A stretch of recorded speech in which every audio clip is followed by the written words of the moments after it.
朋友们，大家好！现在我在重庆的巫溪县，今天要带你们去看一个2000多年的悬棺群。这个地方呢，就是巫溪县县城的一角哈，下方这条河叫大宁河，我们呢就是沿着大宁河逆流而上，大概20多公里呢，就到达悬棺葬的地方。这个地方风景真的是非常的漂亮啊！我觉得生活在巫溪县那是相当的舒服啊。白天在城里面上班，晚上呢来到这个河边，对吧？在河边悠闲的吃吃烧烤，吹吹牛，拉拉家常。所以说呀，在这个小县城里面生活呀，有小县城的这种惬意，大家说是不是啊？沿着这个大宁河往上走啊，这一路都是这样特别高深的峡谷啊，风景非常的漂亮。这条峡谷在夏天的时候，大家真的可以过来玩一下，因为它峡谷比较深，然后在这些峡谷的一些缝隙中呢，如果在涨水的时候，会有很多的那种小的那种瀑布啊。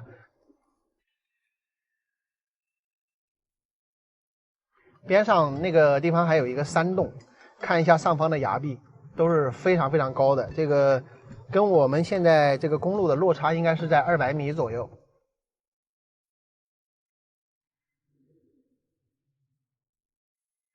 这个前方这儿好像之前打造过景区，不知道现在还有没有在运行。这个山上呢，就是前方那里大家看到吗？像有一个刀片山，但是好像上面好多电线呀。等一下回来的时候看看要不要拍一下。这个前方呢，就是有一户人家呀，靠做梦发财的神奇鱼泉，说的就是这里这家人啊，也是在这条公路上，看到没有？前面的字样神奇鱼泉，然后就是鱼泉就在这个房子的下面啊。我今天呢就不进去了，因为上一次已经跟大家拍过视频了。不过你们有机会走到这里来的话，可以去参观一下哈，也是比较奇特的景观。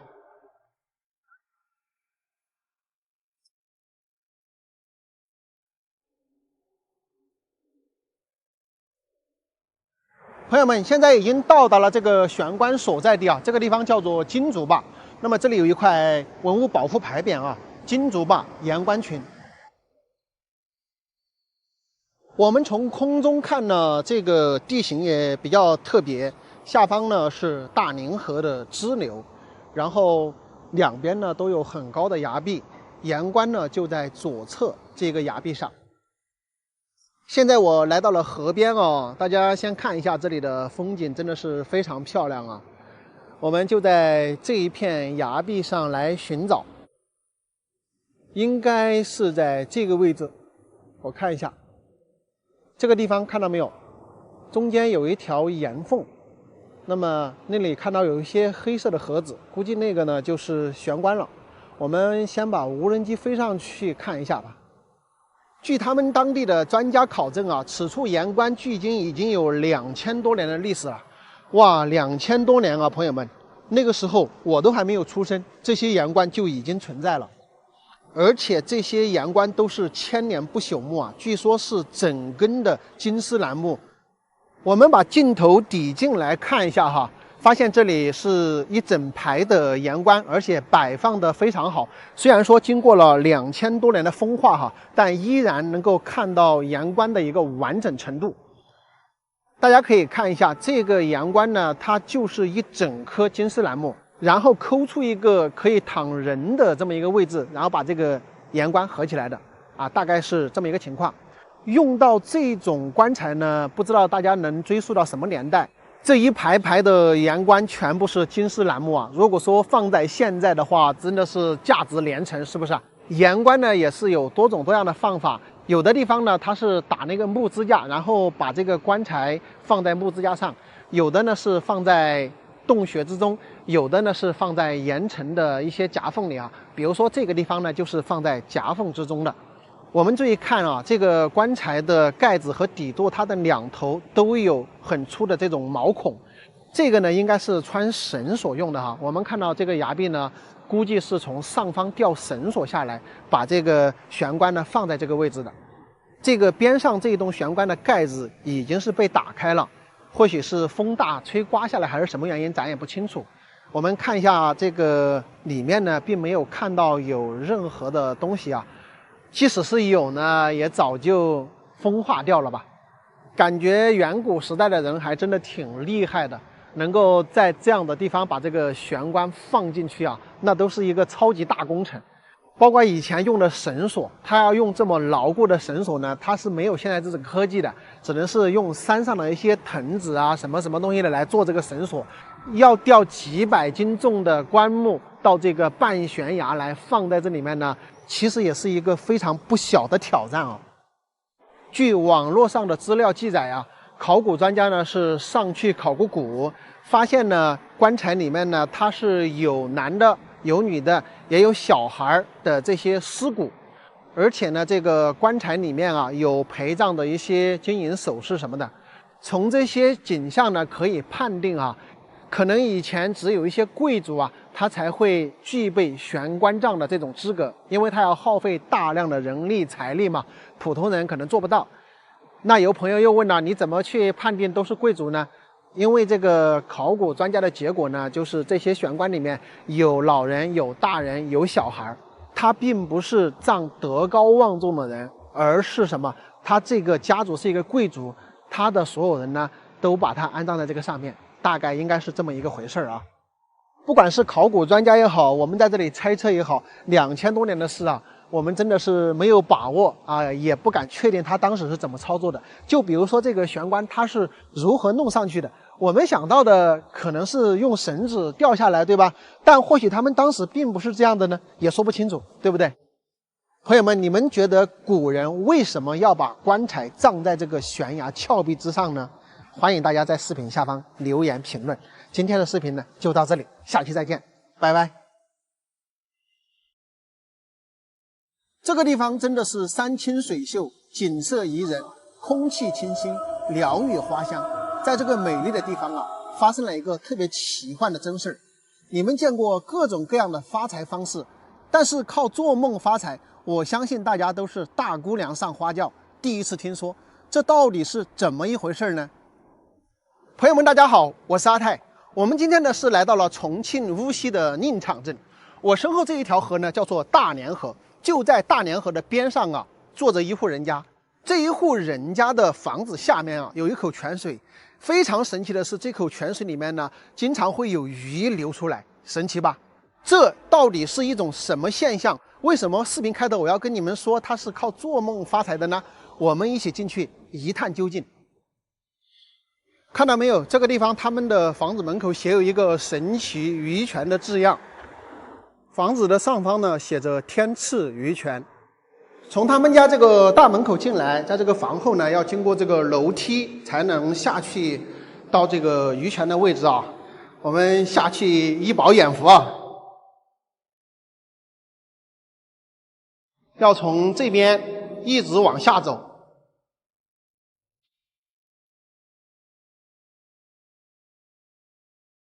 等于说这个鱼泉是从他家的这个房子下面一直往下挖，一直往下挖，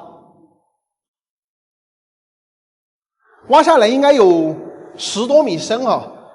哇，还要从这里这个很窄的这个巷道下来，看到没有？就是从这个地方冒水出来的，冒鱼出来的，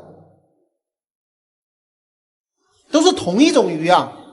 看到没有？这都是同一种鱼。哇，这，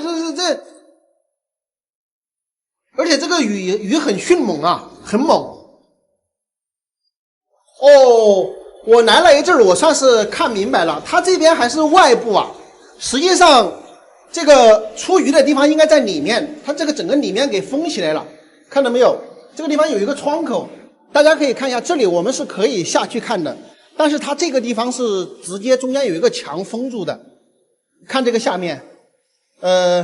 应该这个鱼就是从这个位置流出来的，这个位置有一个洞穴，这里有水从这里冒出来，这个地方写着有个出鱼口，看一下，这里有个铁网，从这里面是有水冒出来的，然后他把这个出鱼的这个口子弄得很小很小，因为意思就是让鱼出来呢就不进去了。这边这个前面这里还弄得有尖刺的这种形状啊，也就是鱼基本上只能从这个地方出来，它再回就回不去了，哎，出来就在这个塘子里面了。据说这个鱼呢是两种鱼啊，一种呢叫洋鱼，一种叫油童子鱼啊，生性比较迅猛啊，适合在这个暗河阴暗的地方生长。我不知道大家看到这种场景会作何感想啊？他们挖地15、6米啊，才把这个泉水挖出来的，你们说神奇吧？这边有一个神奇鱼泉的一个来历。这一户人家呢姓李，户主呢叫李长全，他们呢住在这个河的边上。大家可以看到这个地方其实是资源匮乏，因为都是悬崖峭壁嘛，没有什么土地，所以他们的家庭也比较困难。2007年呢，他们就准备搬家，但是在冬月18的这一个晚上啊，他就做了一个奇怪的梦，当时也没有在意啊。结果第二天呢，又做了同样的梦。这个梦呢，就是说做梦一个白胡子老头对他说啊，你家呢也困难了这么多年，你家房底下呢其实有好东西啊，你们把它挖出来呢就好了呀。那他就听了这个白胡子老头的话，就挖呀挖，突然间呢就挖到了一个铁板一样的东西啊，把这个铁板挪开之后啊，就发现有一个空隙，里面呢像布包裹一坨一坨的。正当他高兴的时候呢，这个梦就醒了。他心里觉得这个是好梦啊，非常高兴，就和他的家人商量。结果呢，儿子也比较反对啊，但是最终呢，因为他的坚持和固执呢，得到了家人的同意，所以呢，家人就举债10多万啊，从这个房屋后的崖壁往下开始挖，挖到了房屋底下16米的时候啊，终于凿开了一个脸盆大小的洞，洞里面呢涌出来了冰冷的阴河水。儿子在出水口切墙的时候啊，发现水里有东西在撞他的脚，他就说水里有鱼，水里有鱼。结果呢，他老爸也不相信啊。但是在晚上的时候呢，他们就把渔网呢挂在了这个出水口。果然啊，第二天早上这个网里面呢就装满了密密麻麻的油童子鱼和洋鱼。所以说，大千世界呀，真的是无奇不有。从此以后啊，每逢变天的时候，特别是在打雷下雨涨水的时候呢，里面就有源源不断的鱼流出来，多的时候一天可以上1000斤。平时呢，它也有少量的鱼流出来。大家可以算一下哈，这个鱼1斤可以卖70、80块钱，他们最多的一天可以卖多少钱？所以啊，我说他们家是靠做梦发的家，没有错吧？那么问题来了，万能的网友们，这到底是一种什么现象呢？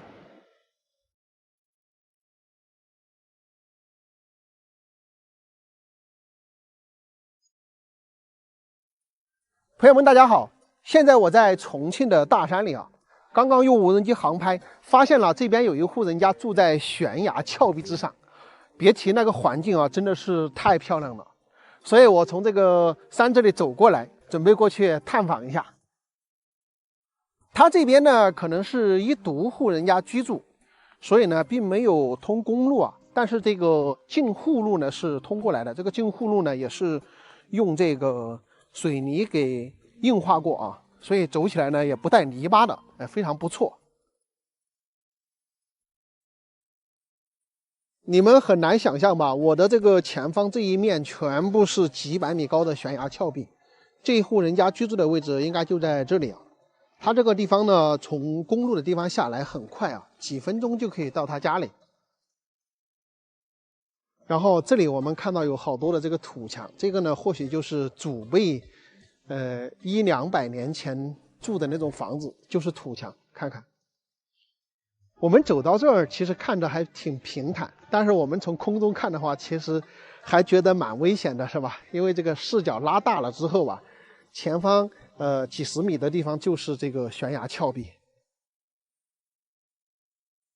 看一下家里面堆了好多好多的这个木材啊，不知道有没有人在家。我这个在这里说话呢，好像也没有看到有人，是不是出去了？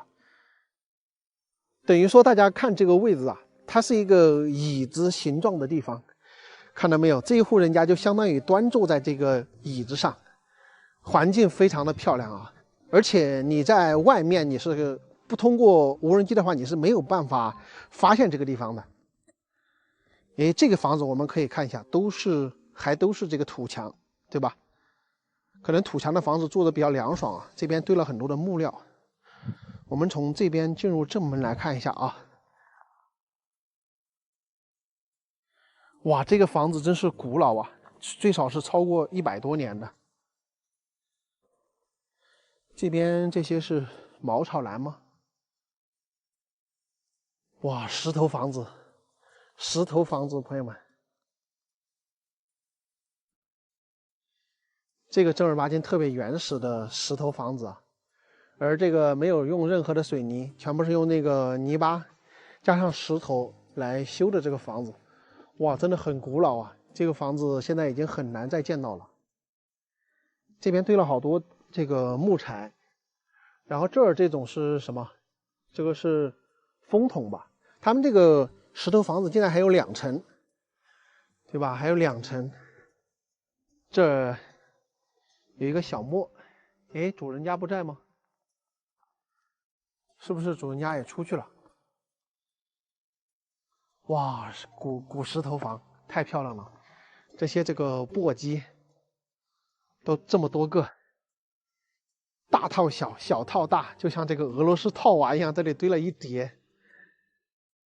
这个土墙不知道大家知不知道它是怎么做的啊？它是两边用板子夹起来，然后中间把这个土放进去，然后用那个棒头是吧，来一锤一锤的夯成这样子的。所以这种土墙其实它挺结实的，主要是住在里面呢是冬暖夏凉啊。主人家，有人在家没有？我天哪，又是没有人在家，不知道人到哪去了。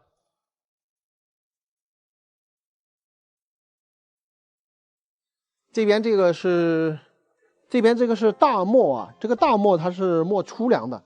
你看地上很多的这个玉米籽儿，这都是磨粗粮的。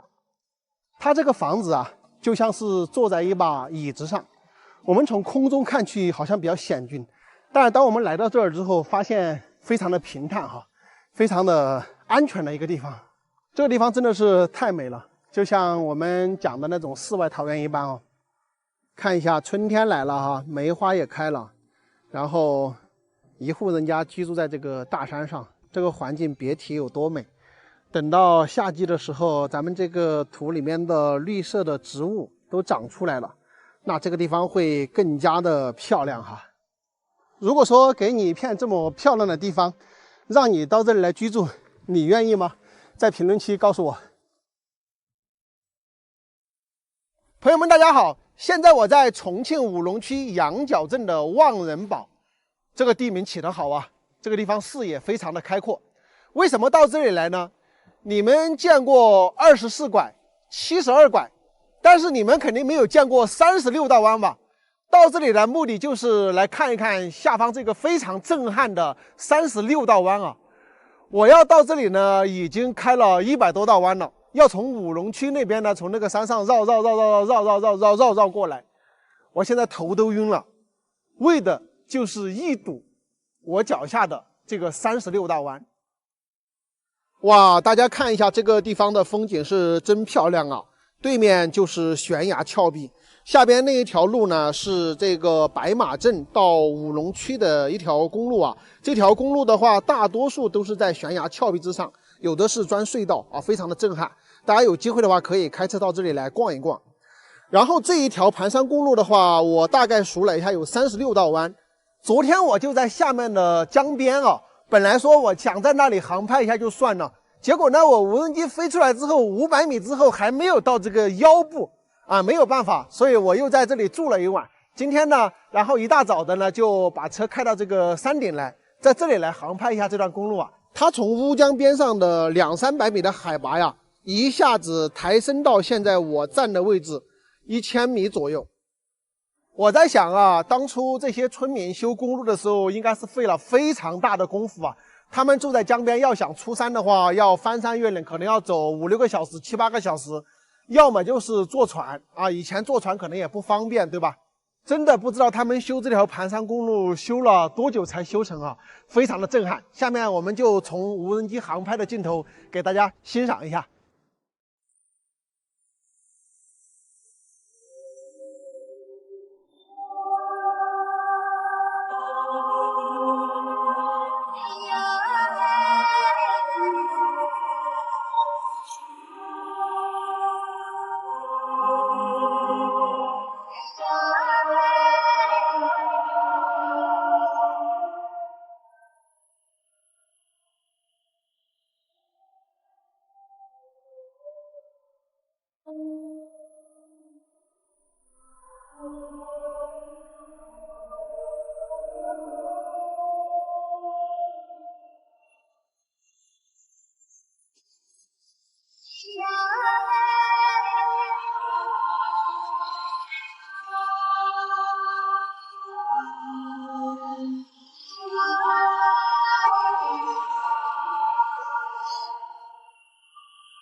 朋友们，大家好！现在呢，我在重庆武隆白马镇的大山里，在这个地方啊，发现了一个巨大的天坑。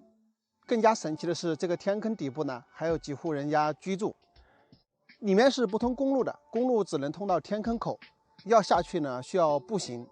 这里边几户人家呢，过着那种日出而作、日落而息的生活哈，仿佛就像世外桃源一般。我们下去探访一下。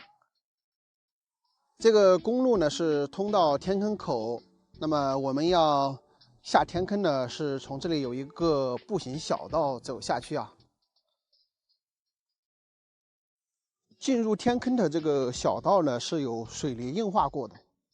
这个天坑啊，我觉得可能比这个云南武德的那个天坑呢更加的宜居一点，因为这个天坑它是处于这个山上的位置。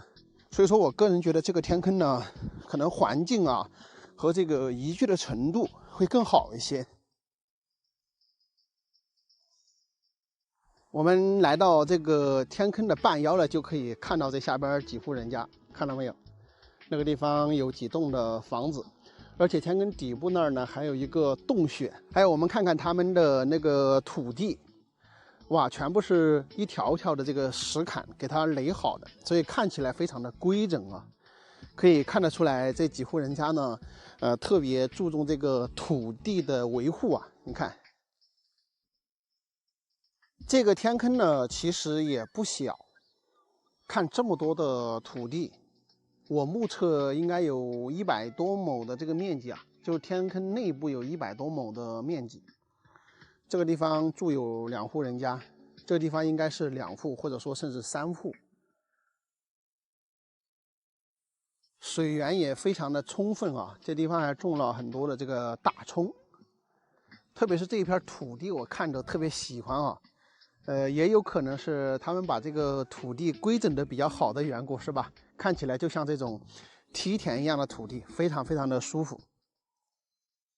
我跟你们说啊，住在这个天坑底啊，很少与外界的人有纠纷。为啥呀？它这个边界感非常的清晰啊。天坑底就是这几户人家的。我们从那个口子下来，这儿比较容易走，大概是10分钟就能走下来啊。所以来这儿还挺轻松的。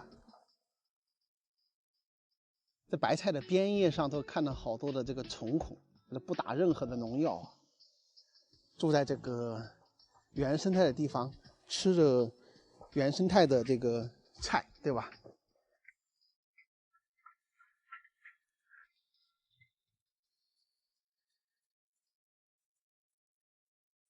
耶，大哥，啊？你在哪来的？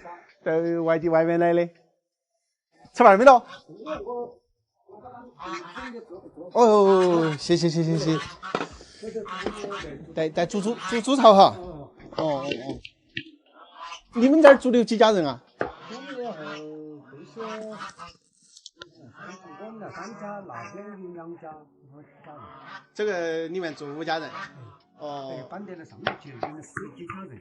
原来这里面有10几家人。原来10几家人。你那个山洞是通的吗？它不通，就是一个娃娃。就是一个坑哈。就是一个坑。水呀，它不消下去啊？那没得水的。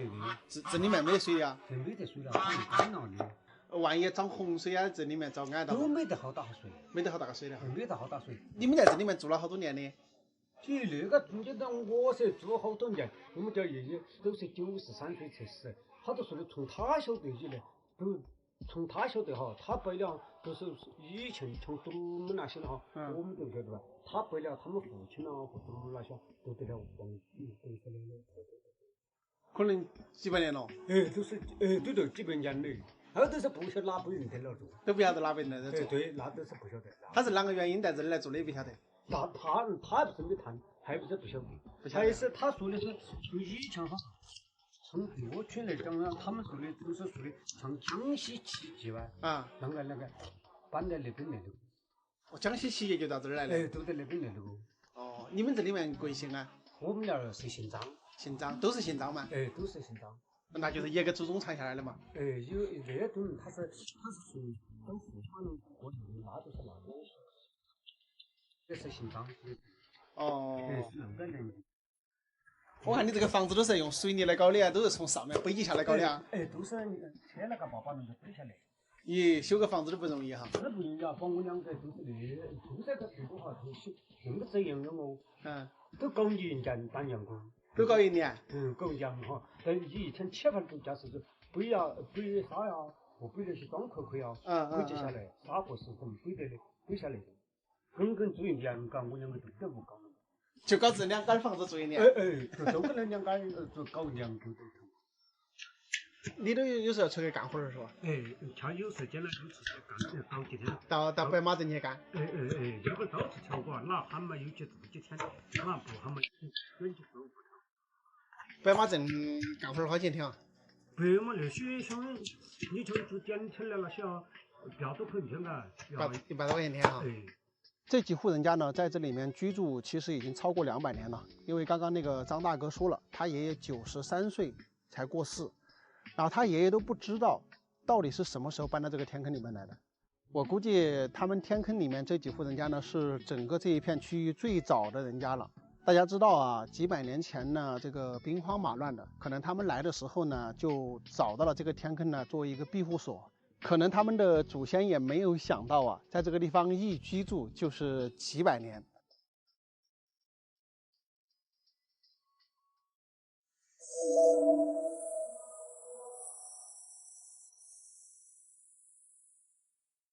大自然啊，真的是鬼斧神工。我在贵州大山的一个村庄里发现了一棵巨型的白菜。当然，我说的不是能吃的白菜啊，是这个村庄中呢冒出来一个石柱。你别看我们镜头中看到呢，它不大，但实际上它有100多米高。更加神奇的是，我们环顾整个村庄的四周呢，没有发现第2个石柱。我们来看一下这个地形哈，真的非常的神奇。这个大白菜呢有100多米高，那我们注意看一下这里的山形，整个周围都是这种大山，对吧？然后这个村庄呢，实际上它是建在了这个山梁之上。那么正好呢，在这个地方冒出来一个石柱，有那种剑指苍穹的意思啊，非常的奇特。这里呢，其实以前还开发过景区啊，看看这里环村呢修有这个木栈道，但是现在好像是年久失修，都是特别的陈旧了。带大家呢下来看一下。其实要跟大家说的这种小众的景点啊，要想就是一直都人流很多呢，其实还非常的难哈，因为它的看点呢各方面啊，其实就集中在这一个石柱身上，再加上这个地方呢也比较偏僻，所以说呢，要想把这个乡村整个和这个旅游结合起来呢，说实话是有一定的难度的啊。这个地方的地理位置呢是遵义市道真县的石笋村啊。如果想来看这棵大白菜呢，导航石笋村呢就可以来到这里。这个地方呢修有一个观景台，在这儿呢可以近距离的观看石柱笋。我们看到这里有一个亭子，这个亭子呢感觉已经是腐朽的不堪了，那个木料都碎成这样了，包括那边那几个柱子也是。感觉站在这个亭子下面都有一定的危险性。这个广场中间呢有一尊塑像，上面写着张国老。这个张国老是不是8仙之中的张国老，咱也不知道啊。如果是8仙之一的话，那就是倒骑驴的张国老嘛。他为什么跟这个石柱笋有什么关系呢？咱也不知道，是不是他倒骑驴来到这个地方，发现这个石柱笋非常神奇，在这个地方又修炼了几百年，大概是这个意思吗？没有任何的记载，咱也不知道。尤其是咱们这个视角看去啊，确实就像一颗包心的大白菜，很像啊。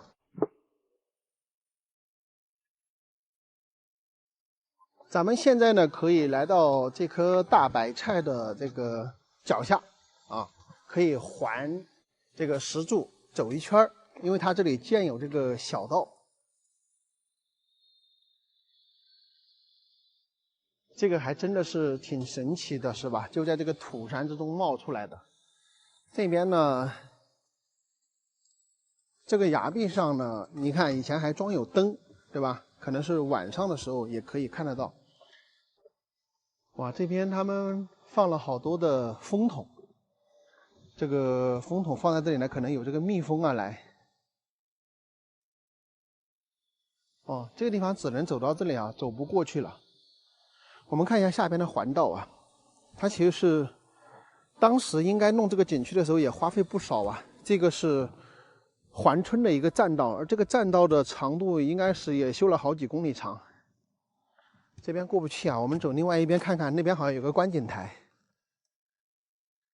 我现在呢就是站在这个石柱笋前方的观景台，这个上方呢就是石笋村啊，整个村庄是建在这个山梁上的。然后站在这个石柱笋这里呢，就感觉有没有俯瞰河山的这种感觉，非常之震撼啊。有时候啊，我们不得不感叹大自然鬼斧神工的创造力啊！就像这一棵石柱笋，整个周围方圆几公里都是这种土山，只有在这个地方呢冒出来了100多米高的一个石柱笋，你们说神奇吧？那么问题来了，朋友们，这一棵100多米高的石柱笋是如何形成的呢？欢迎大家在视频下方留言评论。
Used to be like we were in love for the first time.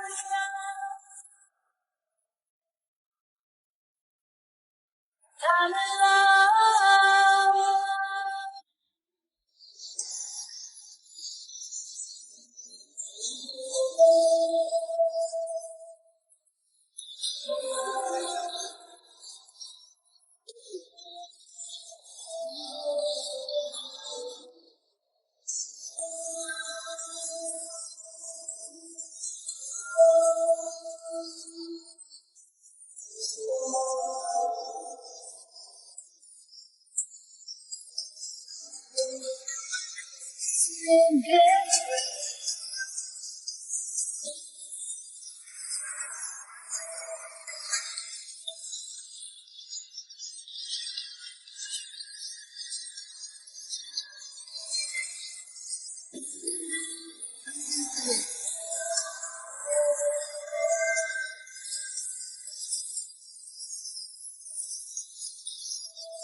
今天我们来到了贵州思南县，在县城边凤凰村的大山悬崖上，我们看到了特别惊奇的一幕：悬崖上发现一栋特别显眼的绿色房子，镶嵌在崖壁之间，非常的险峻。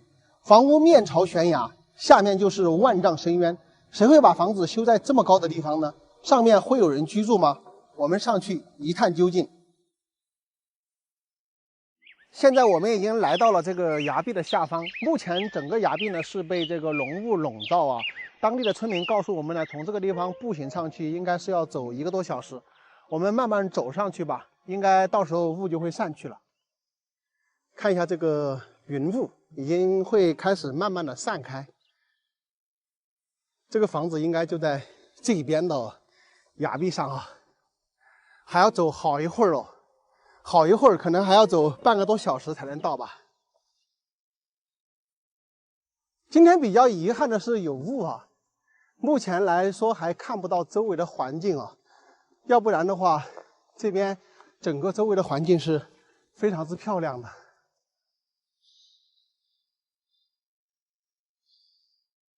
真的是登高望远哈！我们现在站在这个崖壁角这里啊，看到这里一大片的平地，这边呢就是凤凰村啊，车子可以开到那个地方，也可以开到这个地方，然后步行呢上来就可以到达这个悬崖上。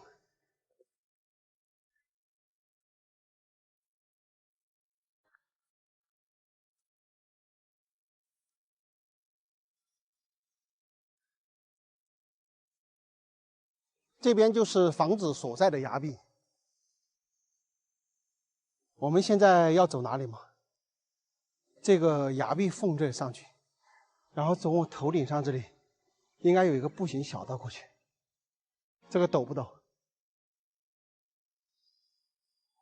哇，我们现在是在2个崖壁之间穿行，非常的险峻。来看一下这里，很狭窄的一个通道，而且是笔直的向上攀爬。因为今天在下毛毛雨啊，路面也比较湿滑。看一下，就从这个巷道上去，然后从这边步行到崖壁的中间。哎呦，又把我整摔一下啊！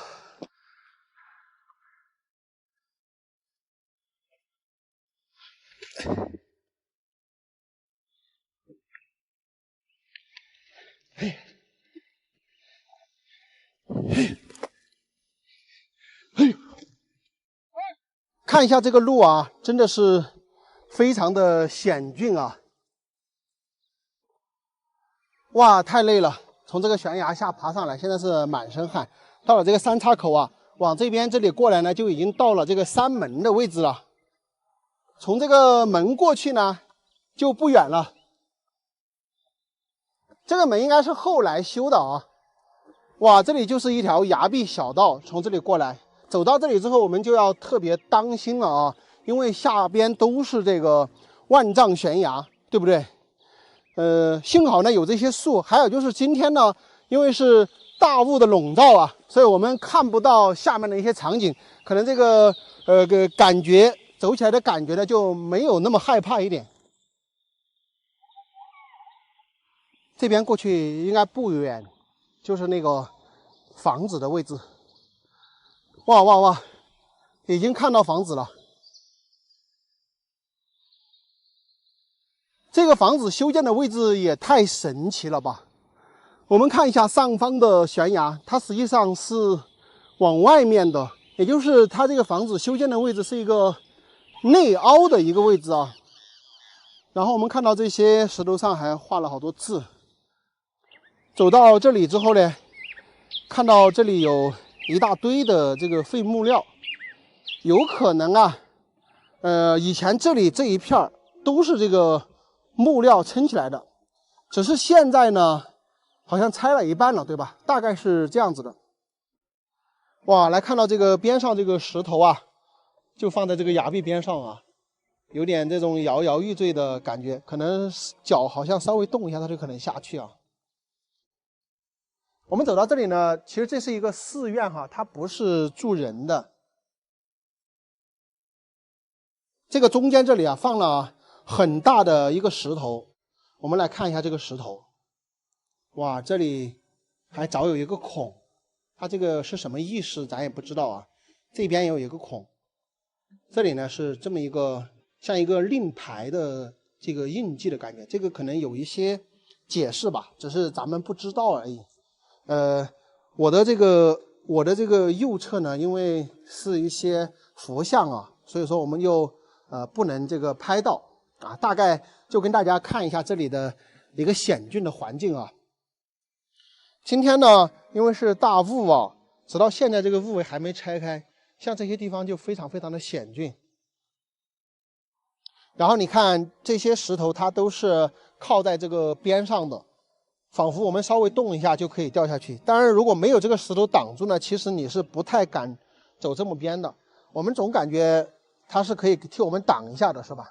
然后我们来看这个房子啊，我们先来看这个崖壁。这个崖壁呢，它是一个内凹型的一个崖壁啊。这里呢也有一堆木材，然后我们刚才过来的那个地方也有一堆木材。这2堆木材呢，它实际上就是这个地方拆下来的。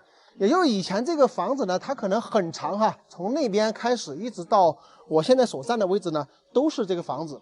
只是后来呢，可能拆掉了一部分。或许在远古时代的时候，这个地方真的是有人居住过，因为他们要在这里守这个寺庙嘛，对吧？那么我们目测发现这个崖壁呢，它不是天然形成的这样子，可能是人工后来开凿过来的。可以看到崖壁上还有很多的一些缝隙，包括这些石头呢，也是人工开凿过来的。哇，这个也是浩大的一个工程啊，因为这个房子已经建了几百年了，对吧？那以前的话是没有任何的一些机械的设备啊，都是手工开凿过来的。能够从这个地方做这么宽的一个通道过来，还在这里建了房子，你可想而知这个要多大的一个工程量。我们从这个角度来看呢，真的是非常非常的险峻。这里是200多米高的一个崖壁，我们有时候不得不感叹大自然的鬼斧神工，也不得不佩服人类的巧夺天工。好了，今天的内容呢就跟大家分享到这里了。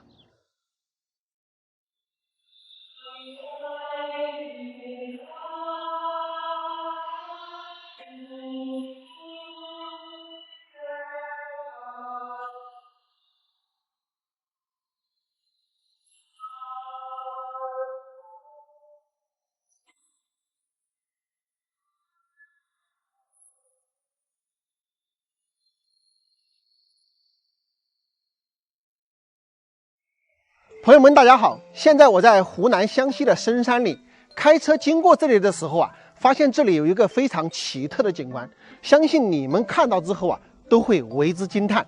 在这个位置，我不知道大家有没有看到，崖壁的中间有一个房子，那个房子是干什么的非常奇特。那么这里呢，它是2面崖壁，这边一面，这边一面，有点像那个是哪个地方有一个景区叫蝴蝶崖，对吧？就特别像那个地方。然后呢，再看一下这个下方是有一个水塘的，那么证明在丰水期的季节呢，这些崖壁上呢是有这个瀑布流下来的。大家来看一下这个整体的这个奇观，非常漂亮啊！现在因为是这个浓雾笼罩，我们只能唏嘘的看到这个地方有房子，对吗？是在这个崖壁的半山腰半崖腰这个地方露出来一个房子，太神奇了。这个房子的上方的话都还有100-200米高的这个崖壁。下方的话可能会更高一点，看一下，下面就是深渊，深不见底。然后我们来看一下我所站的位置，我所站的位置呢，这里是一条崖壁公路，这个地方呢就是集崖壁公路、岩洞人家、瀑布、悬崖峭壁为一体的这种大自然的这个奇观确实是非常的漂亮。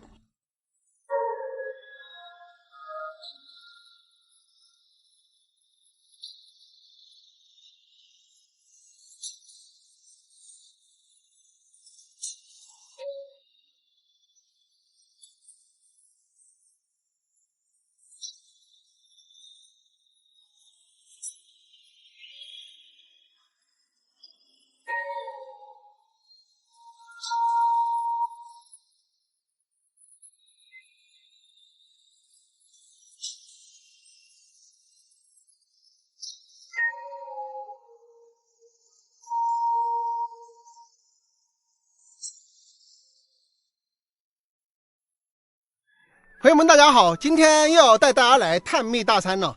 刚刚在这下面这个村庄有村民告诉我，还有2位老人呢独居在我身后这座大山的后面，从这个地方走路上去呢可能要走个把小时。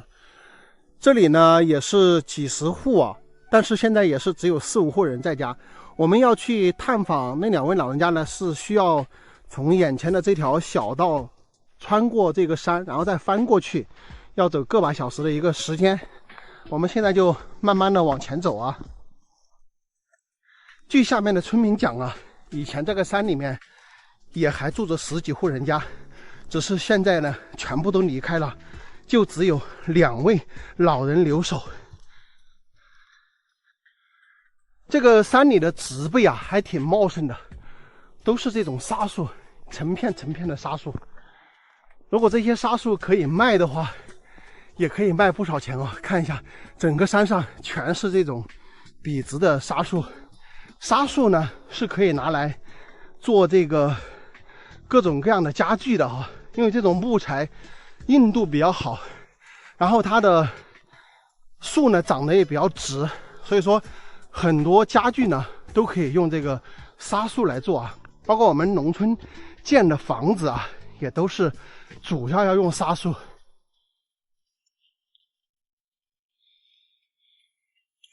你们说古代的人咋想的？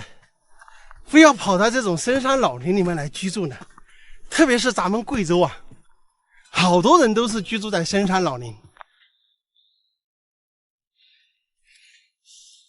空气好，风景好，但是随之带来的呢是生活不方便，去赶个集要走几个小时，特别是小孩子上学呀，那真的叫一个累啊。因为我们也是住在山里面的嘛，我以前上中学的时候要走4、5个小时，你们平原地方的人很难想象。周5的时候放学了，走到家里多少时间呢？是晚上9点钟、10点钟左右。家里面的大人也比较担心，一直在家里等着。有时候回家的时候会遇到狂风暴雨、山洪等等啊，别提了。所以说你看我现在一个人置身在这种大山里面走，有很多人问我怕不怕，我怕什么呀？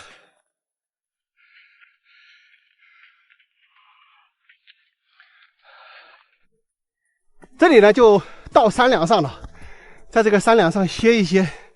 我感觉居住在这里面的人啊，他们出山进山的时候，有可能每次都会在这棵大树下休息一下。我也在这里休息一下，喝一点这个咱们贵州的特产赤泥原液啊，补充一下能量。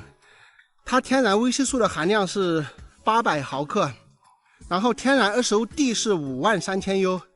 我们补 VC 呢，一个成年人的话，大概需要100毫克的这个 VC 就够了，而这个呢，一瓶有400毫克，所以说喝一瓶呢，就够我们一天的这个 VC 摄入量了。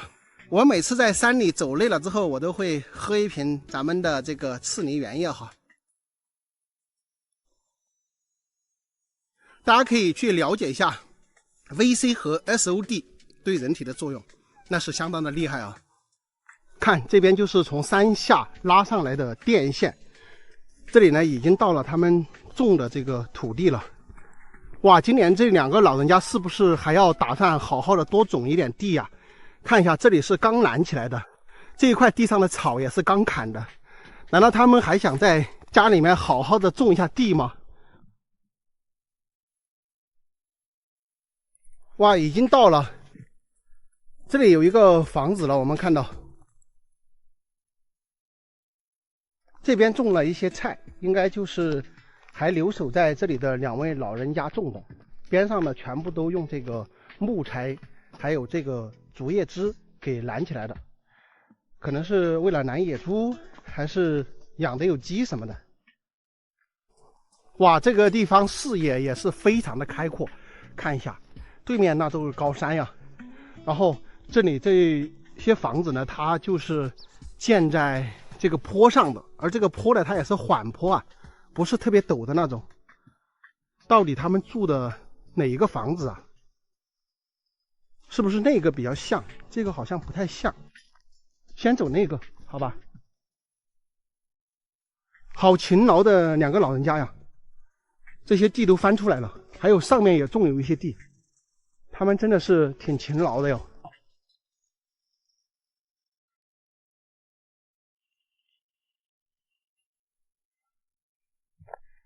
以前这里住有10几户啊，现在就看到这几栋木房子。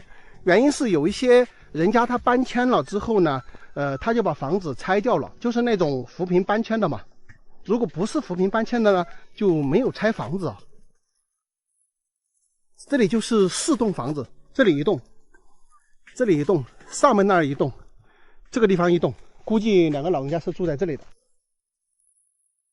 你们看这里写有几个特别有意思的字，这就证明了咱们山里人啊是非常淳朴的。你有外人来，你不认识，你也可以进他的屋。看到没有写的字，请开门进屋，要关上，看到吧？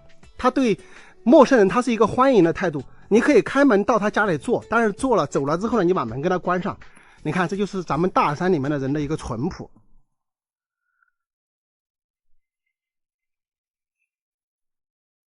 两个老人家应该是住在这里的，这里看到外面有一个水缸，有一个水桶，门口呢还挂了一些风筒，它的两边都用这个木材给拦起来的。看一下这边也有一个南门，这边也有。有人在家没有？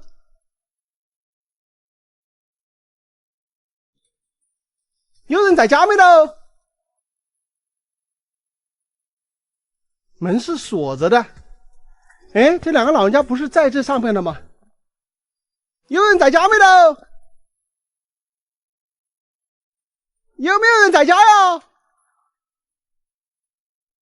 我到这里之后喊了半天，没有人应答。这两个老人家不知道到哪里去了，房间里好像也没人。有人的话，我这么大声，他肯定知道啊。是出去干活去了呢，还是说已经出山了？我天，这个今天来的这个不凑巧啊！飞无人机逛了一圈了，地上搜寻了一下，也没有看到有人的踪迹。哎呀，这两天出门运气不是很好啊！明明人家都住在上面，我们来的时候人家又不在了。带大家看一下房子吧，没准等一下又有可能碰得到呢。这个房子是一个正房子啊，有一个偏房。然后我们可以看一下，其实这个地方也是有一个地基的，只是这个房子呢，那个搬走掉了。哎，有人在家吗？我刚刚怎么听到有开门的声音呢？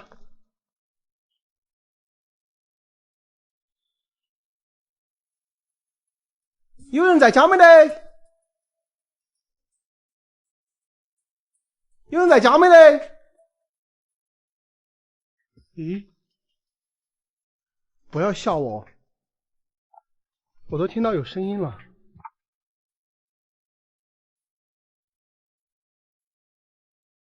有人在家没得？我明明听到开门关门的，怎么没有人应声呢？有没有人在家呀？主人家，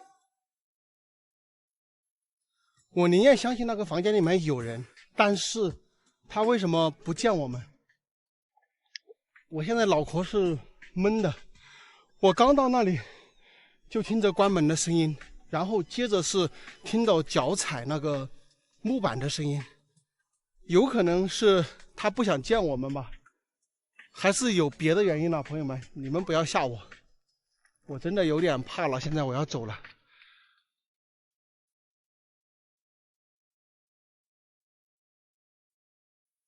在遵义凤冈县龙泉镇6里村的大山里，我们发现了一棵特别奇特的千年古树。这棵古树的树身的颜色呀，就像我们皮肤一样，整一棵树呢奇形怪状的盘踞在崖壁之上，真是一道特别奇特的景观。大家好，现在呢我已经来到了这个山里面。那么这棵马铃光树呢，其实我已经来过一次了，但是大家知道啊，我们拍一个视频呢，最多的时候播放的呢可能就是几十万、上百万。但是咱们全国有多少人啊？10几亿人了，所以有太多的人没有见到过这种奇特的古树。所以今天呢，我又带大家来这里呢，去探秘一番。而且在这个冬天的话，很多的树叶都掉了的情况下，它这棵树的颜色呢会变得更黄一点。来到这个地方呢也挺容易的，就把车子停在下边，然后顺着这样的梯子爬上来呢就可以。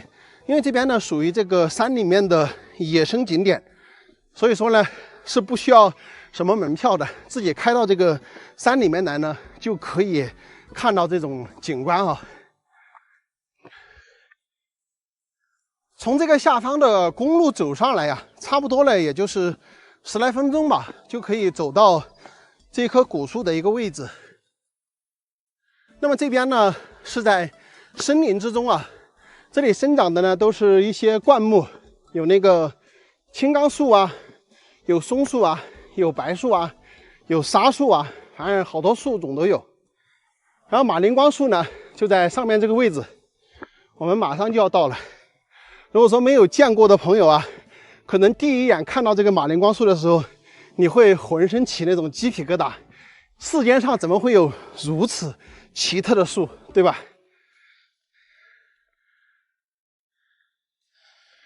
我们走到这个地方来看，这个地形也比较奇特。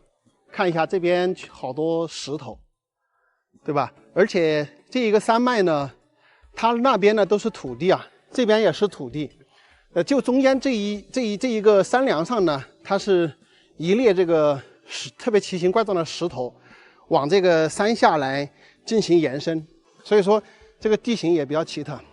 我们走到这里之后，可以给大家看一下哈，这个地方呢是一个寺庙，然后古树呢是在那个位置啊，而且我好详细的看了一下，这里呢还做了这个太阳能的摄像头。因为我上次来的时候是没有的，可能他也是担心，就是有一些人啊来这里有可能会破坏到咱们这一棵特别奇特的千年古树马铃光啊。然后，我记得呀，大家如果看过我之前的视频，大家应该知道这个马铃光树啊，在上一次来的时候其实是整个上面都是树叶很多的，但是现在你看都全部光掉了。然后它的颜色呢也是有一些变动啊，现在看去呢更加的深一点这个颜色。这边呢就是马铃光树，这里呢是一个寺庙。那么我们来看这个马铃光树的树根哈，详细的来看一下。这边啊就是马铃光树的树根，它已经串到这里来了，而且是从这些石缝中呢往下去扎根吸收水分。树的主干在那个位置，到我们站的这个位置呢，应该是有10多米了。那么它的这个树根呢，是从这一块石头下面穿过来的。那么你看，这里是一个树根，而且这个树根是非常非常的奇特。这种古树的它的吸附能力也非常强。大家看这里是不是像一个猴头一样啊，像一个小猴子？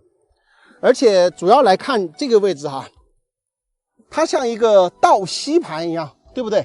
是吸附在上方的这个石头里面的，也就是它这个树根呢，可能真的是见缝就钻啊，从这些缝隙之中扎过来。我们继续去看这个主根啊，从这个位置走上来。哎呦，这个今天这个天气也是有雨水，所以说，哎呦，石头上特别滑。大家看，我们走到这个位置来看到没有？这里这一包都是马铃光树的树根，然后特别是它这个主干是这个形状的，看得我真的是浑身起鸡皮疙瘩，有没有？哇，全部是格巴巴的，还有那边也是树根，它那一棵树根也是从上方去延伸啊，也是10多米才往地下扎，这边呢也是延伸了10多米再往地下扎。然后中间这一块呢，其实全部是石头，没有什么这个土壤的，看到没有？特别特别的奇特。我们在这边来看一下，哎呦，真是好滑！哇！那我们来看看哈，这个树上呢还绑有红布啊，因为这个古树呢已经是1000多年了啊，当地人呢也把它奉为这个神树一样的这种感觉哈。然后来我们看看这个下方这些特别奇特的点，我们来看一下，哇，真的是太神奇了！你看这些缝啊，就一点点缝，对吧？像这些，它这个树根的话，它直接是要从这些地方塞进去，全部把整个石头是进行包裹起来的。像这个地方的话，特别神奇啊，它是一个收缩的形状。那么然后在这个地方呢，他们当地人称这个什么呢？把它称之为一个菩萨眼的这个意思。哇，真的太神了这棵树。然后树的这个后方呢，这里还有一个洞啊，这个洞呢据说是深不见底的。我不知道大家有没有感觉，现在好像里面是有这个雾冒出来的，它其实是和别的地方相通的。那么也没有人下去过，不知道它到底有多深。这个地方呢就是一个悬崖峭壁了，大家来看一看。其实这棵古树呢，它其实就是盘踞在这个悬崖峭壁的这个峭壁上面，所以特别奇特啊，太神奇了，弯弯拐拐弯弯的，就像一个大自然的艺术品，对吧？这里就像一个飞龙在天的这种感觉。我们到最上方去看一下。哎呦，太好看了，太好看了！这棵树真的太好看了。我们从这个地方来看一下哈，它这个地方是主根，然后呢，两边是8字排开的这个根系，而这个根系呢，也是比较发达哈。这边从这里穿过去，应该是穿到很远的地方。大家也知道，这种千年古树的话，它其实它的根系会很发达，会伸出去很远。咱们现在看去的话，就像是一棵干的树一样。实际上呢，它是这种树的一个特性啊。它到冬天的时候呢，这个叶子呢就全部落掉了。落掉了之后呢，你看像这个摸起来感觉哦，特别像这种，它这个皮没有了，摸起来这个感觉就跟咱们的皮肤的感觉是一样的啊，触感非常的好。然后这个地方是有一个空洞的，看到没有？这个地方是一个空洞，然后包括上方那里也是一个空洞。我们把这个飞机升上去看一下，这个地方，大家看一下这里面这个地方有什么？这儿也是一个空洞，也就是这个树的主根系，这个下边呢有可能都是空的，然后这边呢也是空的，对吧？大家能看到吗？里面有什么没有？也有可能在这个空洞里面有没有什么小动物在里面修行啊啥的？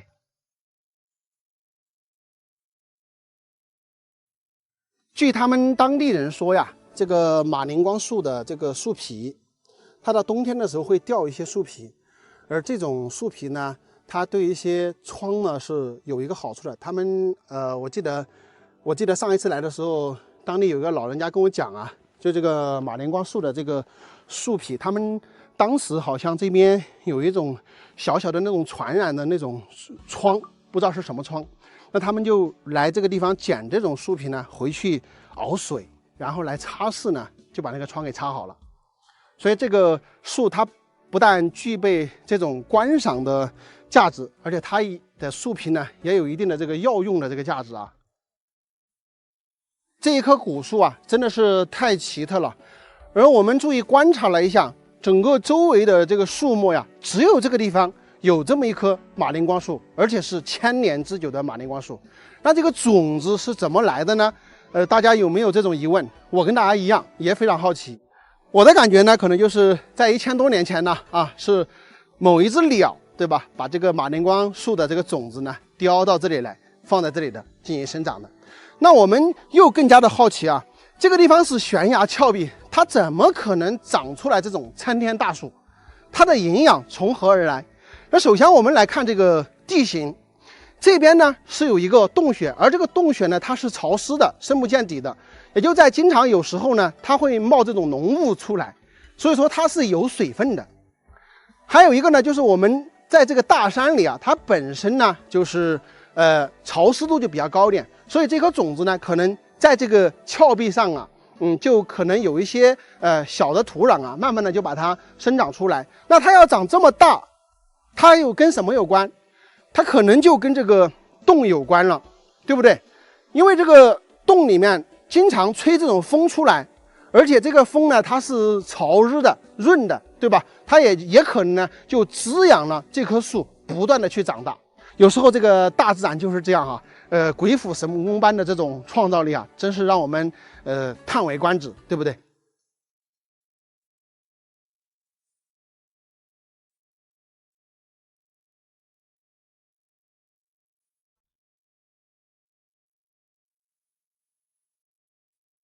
大家看到这棵树有什么感想？如果说是你第一次看到的话，你绝对是浑身冒鸡皮疙瘩的，你会去感叹这个生命如此的坚强，对吧？全部都是悬崖峭壁，那么它能够在这个地方生根发芽，长这么粗大，而且存活1000多年了，特别的不容易啊！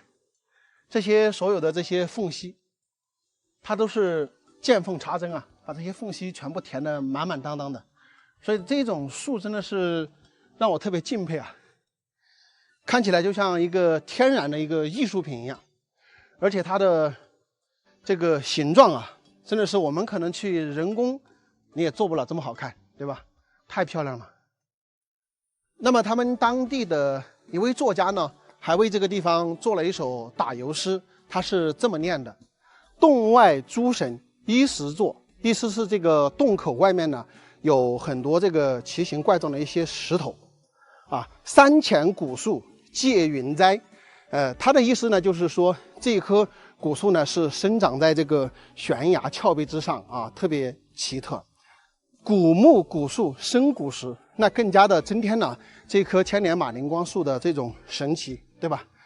灵山灵洞有神灵，那就把这个地方的这个山洞啊，包括这棵树呢，就结合在一起了啊。这个就是这首打油诗的这么4句话哈。这一棵千年马铃光古树啊，真的是一个大自然的杰作，让我们看到之后呢，就觉得特别的神奇。如果说呀，大家有机会来到我们遵义啊，我真的建议你们过来看一下这个奇特的景观，因为我们在视频中看，肯定是没有现场看到这么震撼的。好了，朋友们，今天的视频呢就到这里，咱们下期再见，拜拜。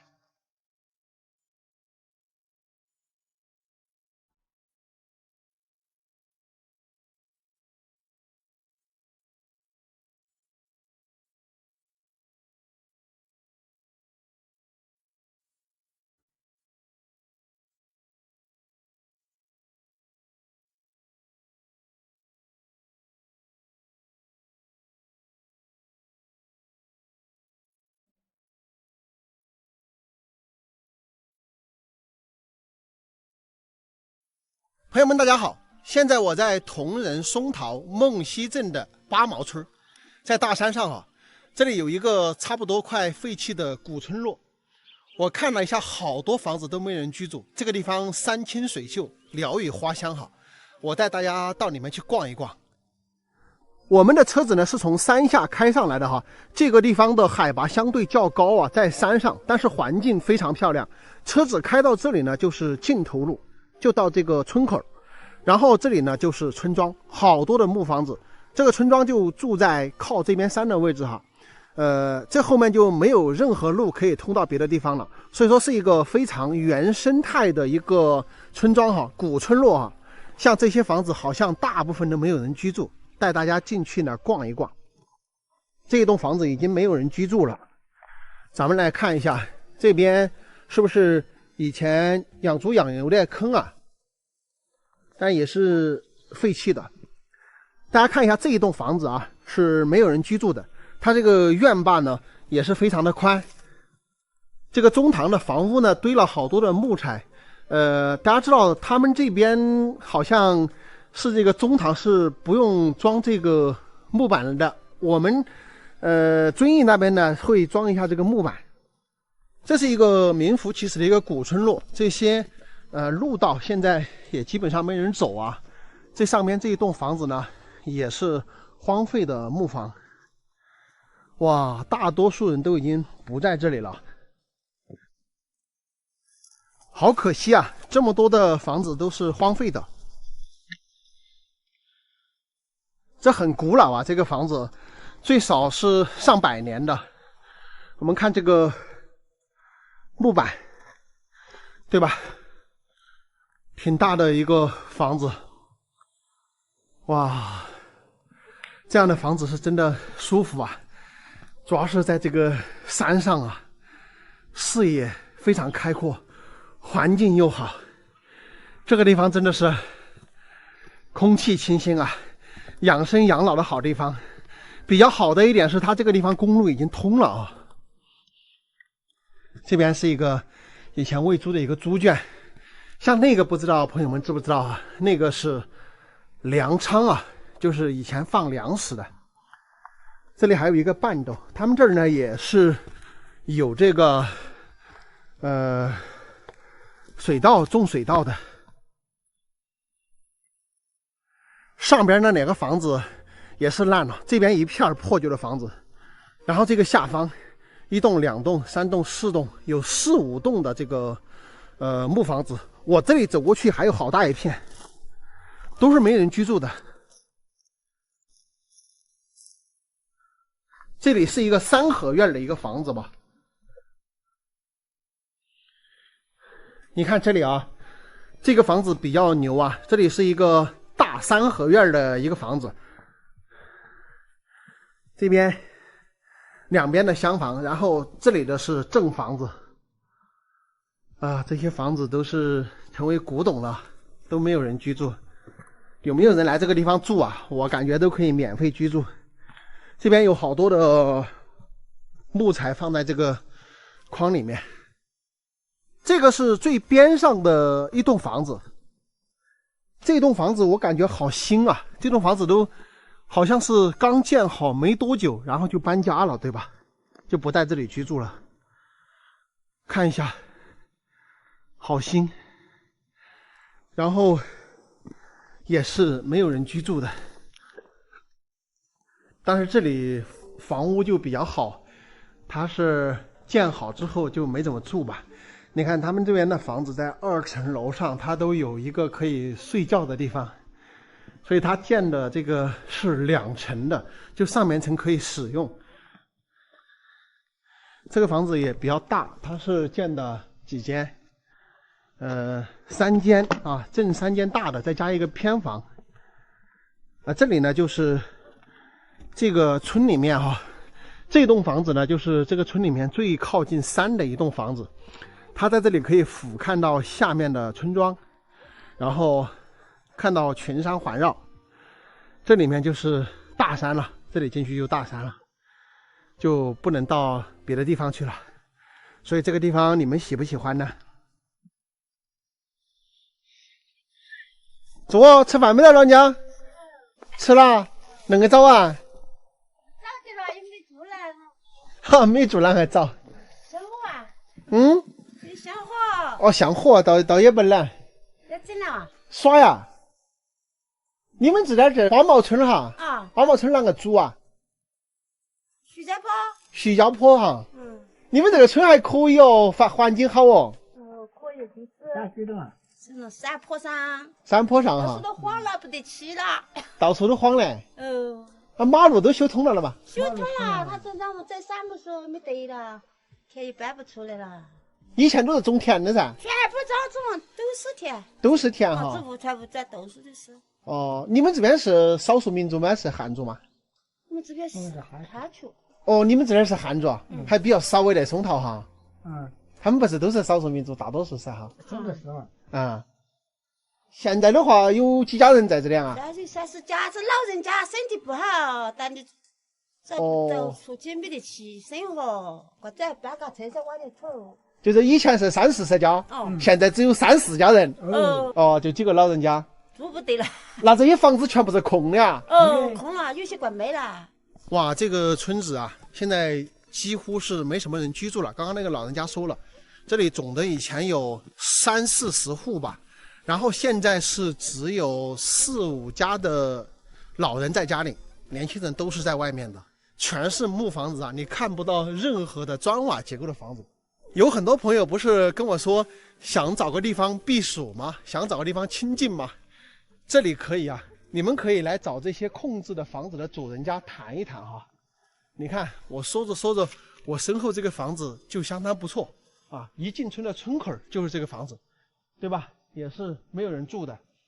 包括刚刚我第一家看到的那个房子也很好，然后那边村尾那里那个房子也很好。就是这里我看了一下，它现在荒废的这个房子应该有10来栋，虽然说有几十户，但是有一些呢它是搬迁的名额，所以房子就拆掉了。我们可以从空中镜头来看呢，这个村庄的资源呢其实挺好的。你看这一片山，他们以前全部是梯田，村里面以前有100多人的话，也是不愁吃不愁穿的，所以资源很好。只是这个城镇化的进程呢，驱使年轻人呢都往外去务工了，所以就废弃了这么一大片的木房，对吧？如果说你喜欢这种大山里面的生活啊，想找一个地方避暑养老的话，这儿其实是一个非常不错的选择，因为它的公路呢也是通到了村口啊，交通也是比较便利的，想要去到镇上去到县里都是很方便的啊。朋友们大家好，现在我在湖南湘西的深山里，这是一个100年未干的水库，干枯了，看到地上没有，全部是这种裂缝哈。去年天气真的是太干旱了，我们来看一看这个库底哈，能不能找到什么神秘的东西吧。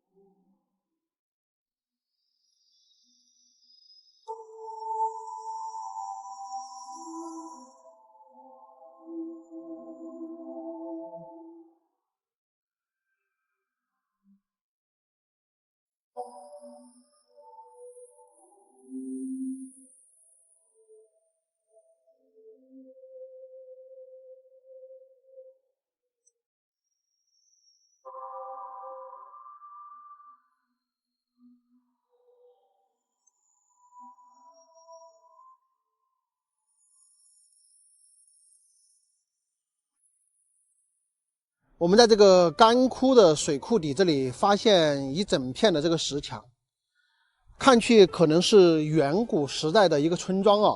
这个水库100年干枯之后呢，正好把它裸露出来，我们来近距离看一下。这一条小道可能是村庄里面的一个巷道，唏嘘的还能看到这种印记啊。这个里面呢都是一些院墙，但是现在仿佛是只能看到这种石墙了啊，不能再看到其他任何的东西。这边有一些碎石头，然后这里的话，应该这里是一户人家，然后这里呢是他的院坝。看到没有？这里还有一个对窝一样的东西，这个也是一个对窝，来看一下，对吧？这个是个对窝，那个也是一个对窝，真的是一个远古时代的一个村庄，很震撼啊！100年水库干枯啊，惊现远古时代村庄。大家来详细看一下啊，这个地方哈，真是依山傍水，非常漂亮，错落有致的这个房子建筑在这里。那么目前我们确实是只能看到这个石头的院墙，看到一些石质的对窝，对吧？其他的呢，基本上没有多少的一个痕迹。这个村庄应该是在这个地方有几百年的历史。那么住在这里，守着这么一片肥沃的土地啊，当然现在已经是水库了。我们可以清晰看到水库满水的一个状态的痕迹啊。水库满水的话，这个整个村庄是会被淹没在这里面的。那我现在站的这个位置可能是一个通道吧，因为它这个地方呢要稍微的窄一点。这边呢我们可以看到前面这里这一片啊，全部都是一格一格的隔开的这种石墙啊，它就是人居住的地方吧。我们昨天发布过一个视频，不知道大家还记得不？我们在上面探访了一个无人村呢。我们去那个无人村的时候呢，正好有一个大叔在那里，他就了解这个事情啊。下面那个村庄呢，就下面那个水库里面不是有个村庄吗？对，就是搬在这里了嘛。就是那几户搬到这里。那还有的搬到那个树下面，还有的搬到这里来。那水库里面露出来那有几户？那有几家人？对，总共16家、17家以前。16、17家。那10几家人在那里居住了多少年了？那9位，那很久。那应该是几百年了。哎，那边那个无人村的前身呢，就是这里这个村庄。所以说，我们从这个来推断的话，这个地方这个村庄呢，应该是到现在为止超过200年的历史了。哇，要不是这个100年来遇的干旱让这个水库见底啊，我们还看不到这样的场面，真的是了不起啊！这么大一个村庄，据说最古老的时候，这个地方居住大概是16、17户人。这个地方比较奇特啊，这个在房屋这个位置啊，还有一圈的石头。我的天，我怎么突然想到了，这有可能是一座坟墓呢？如果不是坟墓的话，什么东西会砌一个圆弧形的石墙呢？所以我猜测这个圆形有可能就是以前的一座坟墓啊。这里感觉就是以前的一个粪坑，对吧？能够清晰可见的这种线条。这边这个院落呢也比较大啊，这个院落还有包括那边挨着那个墙的也是。这里反正总的是17户人家哈。如果说不是100年一遇的这种干旱呢，我们是不可能见到这个库底的这个村庄的。我觉得能够看到这样的奇景啊，非常的震撼。今天的视频呢就到这里，咱们下期再见，拜拜。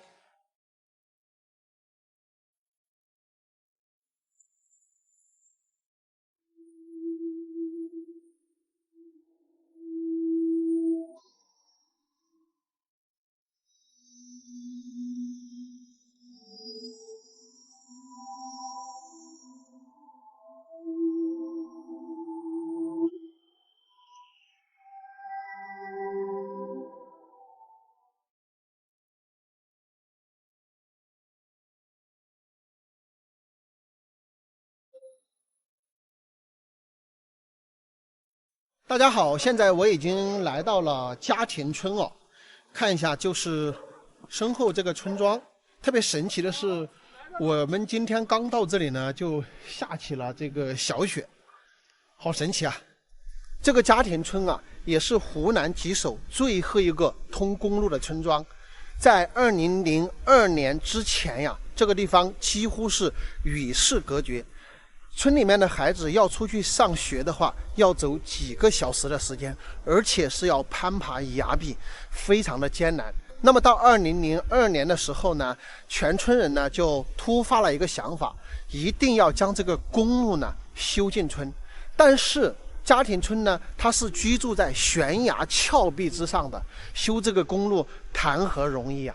全村人就开会决定，大家投钱、投力、投工，对吧？从2002年的2月呢，他们就开始修建这条公路，一修呢就修了9年半的时间。这9年半的时间呢，总共投入了5万多的劳动力。朋友们，5万多的劳动力是什么概念？就算是100块钱一天，它都是500多万。硬是用这个钢钎啊、二锤啊，慢慢的在崖壁上呢，一点一点的凿出了这一条公路。我们通常说的这种挂壁公路，是不是就从崖壁上过一下就行了？但是家田村修建的这条挂壁公路，它可没有这么简单，因为他们是住在悬崖之上的。而这条挂壁公路在这个悬崖上，它是要折返几个弯的。这种公路，我相信在全中国乃至全世界，它也是第一条。那么也因为家田村的村民呢，齐心协力，一定要将这个公路修到村里面。那花了9年半的时间之后呢，就被一些媒体去报道，上级政府呢就知道了这个事情，所以说后来呢就派这个工程队呢来接管了这一项工程，继续的修建这一条沿着崖壁进村的公路，总共耗时11年的时间，投入的人力物力应该是超过2000万的。所以说居住在大山里真的非常不容易啊。这一项壮举呢，也是村民的齐心协力，加上上级政府的支持呢，共同去完成的。村民们有了出山的这条财路呢，也把周围的这些田土啊，包括山呢，也全部用起来了。再通过了这几年的发展呢，现在村民的生活也是过得非常的富足哈。我们也要为家田村的这种团结奋斗、愚公移山的精神点个赞，真是了不起。世界桥梁看中国，中国桥梁。今天我们来看一看湖南。大家好，我是阿泰，现在我在湖南湘西。我身后这座大桥就厉害了，它是湖南最贵的桥，也是全世界最牛的吊桥。除了中国之外，没有第二个国家能在5年之内建成这样的超级大桥。它就是克服了5大世界级施工难题，创下了4项世界第一的湘西矮寨大桥。桥的主跨度是1176米，桥面宽度24.5米，桥面至水面的高度355米，相当于110层楼的高度。大桥于2007年10月开工，2012年3月竣工通车，花了5年时间才修建好，总造价高达15亿，比世界第一高桥的北盘江大桥还要贵。大桥分为上下2层，上层通车，下层可以供成百上千的人行走。走，我们现在一起到桥上去看一看。从这个地方呢，坐电梯下去啊，哇，我们来到这里的时候就会看到非常漂亮的这个矮寨大桥，犹如这个在云端的一座大桥啊，看到没有？云雾缭绕。那么下来它是要坐这样的电梯，是要坐2级电梯啊。我估计那个地方还有这个上下的这个电梯坐下去，因为这个高差还是有点大的。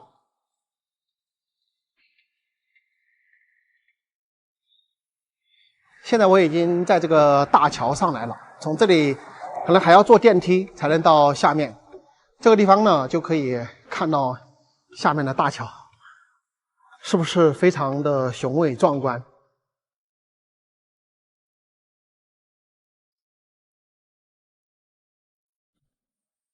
这已经在电梯里面了，坐这个圆环的电梯，我们就可以降下去，然后再到这个桥的下层啊，步行在桥上，感受一下特别震撼的这种场面啊！哇，这个要下降这么高的吗？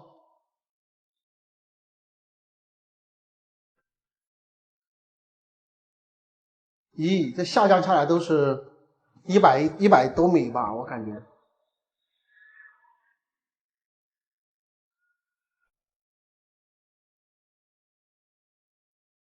这个矮寨大桥呢，它这边呢直接就是从隧洞里面钻出来的，那么然后呢就一直延伸到那边，中间是没有任何的一个柱子。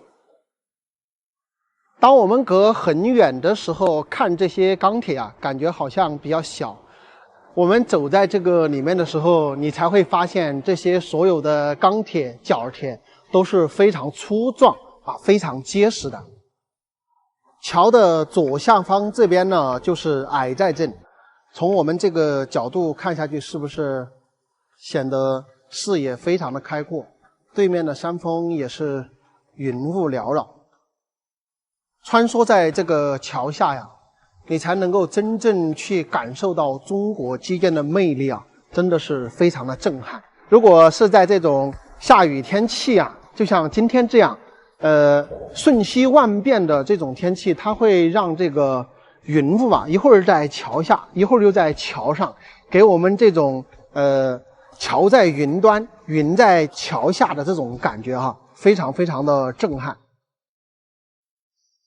我不知道大家敢不敢来走这个玻璃啊？桥上它也建有一个通透的玻璃，可以直接看到下方的这个矮寨公路，还可以看到下面的车辆在行驶，这个真的是令人惊叹不已。我们把镜头移过来，这边会看到那边的悬崖峭壁，那3个山峰好像是被称作姊妹峰，是吧？对面这些峡谷，成片的峡谷就是德夯的大峡谷。相当的壮美啊！整个这个桥上的行程呢，来回大概是2000多米。这个步道上呢，它也铺了塑胶，踩在这个上面啊，软绵绵的，非常的舒服。上面行驶的这个汽车呀，它的震动会被完全的传递到下方的这些钢铁丛林中。刚刚进入的时候呢，会有一些意外和惶恐，适应了一会儿就好了。这条时光隧道对人是很友好的，可以看到一路的风光，可以看到有车辆在蜿蜒的矮寨公路上行驶。如果说没有上面的大桥啊，下面将是一片拥堵。矮寨大桥在刚竣工的时候就已经名扬天下，一下子创造出了4个世界之最：一是世界横跨峡谷最长的悬索桥，二是世界最先采用塔梁完全分离结构设计方案的大桥，三是世界最先采用轨索滑移法架设的钢横梁大桥，四是世界最先采用岩锚吊索结构并采用碳纤维作为预应力晶材的大桥。据说在旅游旺季啊，每天到这里来旅游参观的人数都过万。我在想，为什么有那么多人喜欢到这里来玩耍呢？一部分人可能是想在这里来玩高空项目，另一部分人可能是喜欢到这里来看云上多彩的峡谷。那么还有一部分人呢，可能是带着孩子来看一看这个钢铁巨龙，对吧？来感受一下中国这个震撼人心的基建。就像你带着孩子去看《流浪地球2》一样，或许能在孩子心中种下一颗未来的种子，他的目光会是浩瀚的星辰。